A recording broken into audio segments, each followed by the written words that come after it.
नमस्कार दोस्तों। तो अनइन्फॉर्म्ड सर्च के पिछले ट्यूटोरियल्स के साथ हम आज शुरू करते हैं इटरेटिव डीपनिंग सर्च।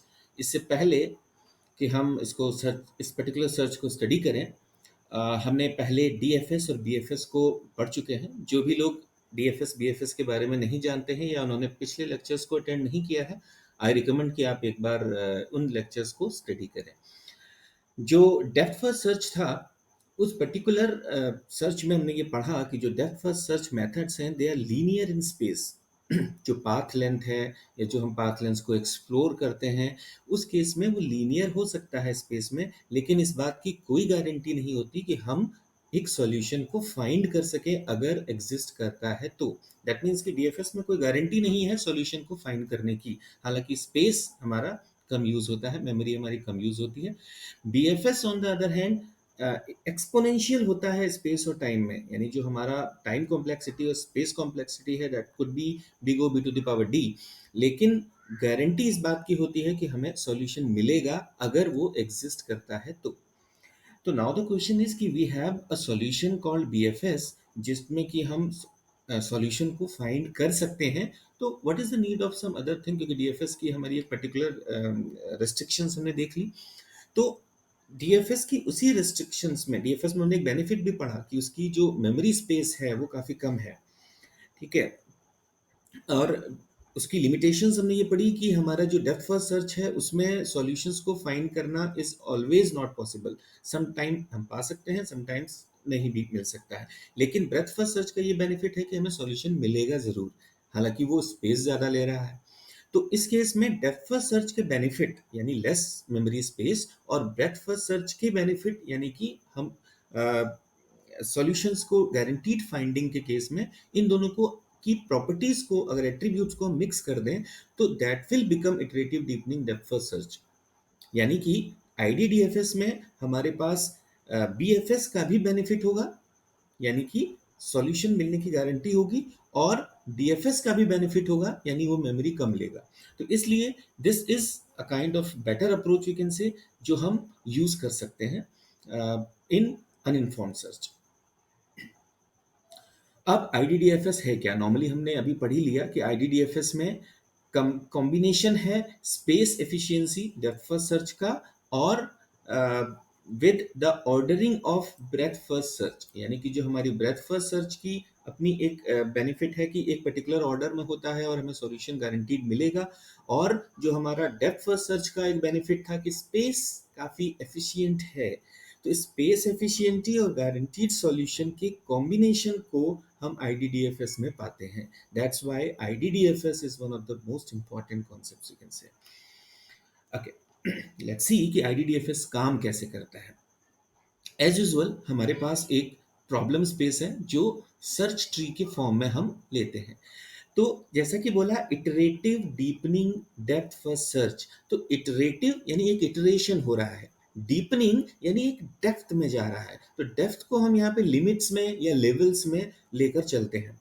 तो अलग अलग लेवल्स यानी level 0, level 1, level 2, level 3, maximum जहां तक लेवल जाएगा हर लेवल में हम एक इटरेशन अप्लाई करेंगे और उस पर्टिकुलर इटरेशन में डेप्थ फर्स्ट सर्च लगाएंगे, इसलिए नाम पड़ा iterative deepening depth first search.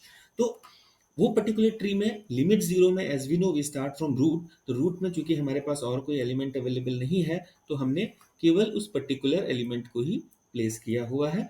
जब हम लेवल 1 पे आएंगे, लिमिट 1 पे आएंगे, तो हमारा रूट हो जाएगा जो हम यूज कर रहे हैं यहाँ पे, और उसके दोनों चिल्ड्रंस हो जाएंगे। और इसमें हम particularly depth first search apply करेंगे। तो डेप्थ फर्स्ट सर्च में क्या होता है, पहले हम रूट यूज करते हैं फ्रिंज में, फिर उसके बाद उसके दोनों चिल्ड्रंस को यूज करते हैं, फ्रिंज रिमूव होता है, चिल्ड्रंस ऐड होते हैं, पहले लेफ्ट हैंड साइड का फिर राइट हैंड साइड का। तो लेफ्ट और राइट हैंड साइड के दोनों एलिमेंट्स का ये कॉम्बिनेशन होता है दैट वी यूज। ठीक है। Then we will go to limit 2। Limit 2 में क्या होगा, 0, 1, 2 तीनों ही लेवल्स के नोट्स अवेलेबल होंगे, और उसमें हम फिर से डेप्थ फर्स्ट सर्च लगाएंगे। देखिए यहाँ पे इटरेशन चल रहा है, iteration at level 0, then iteration at level 1, then iteration at level 2। तो लेवल 2 पे आने पर हमारे जो 2 लेवल्स के सारे नोट्स होंगे they will be available, and we will apply particularly depth first search in that one। तो सेम उसी प्रोसेस में root then left, then left, then right, then right, then left, then right. तो ये particularly हमारा एक iterative deepening इसमें apply होगी कि हम किस तरीके से प्रोसेस करते हैं, उसको मूव करते हैं।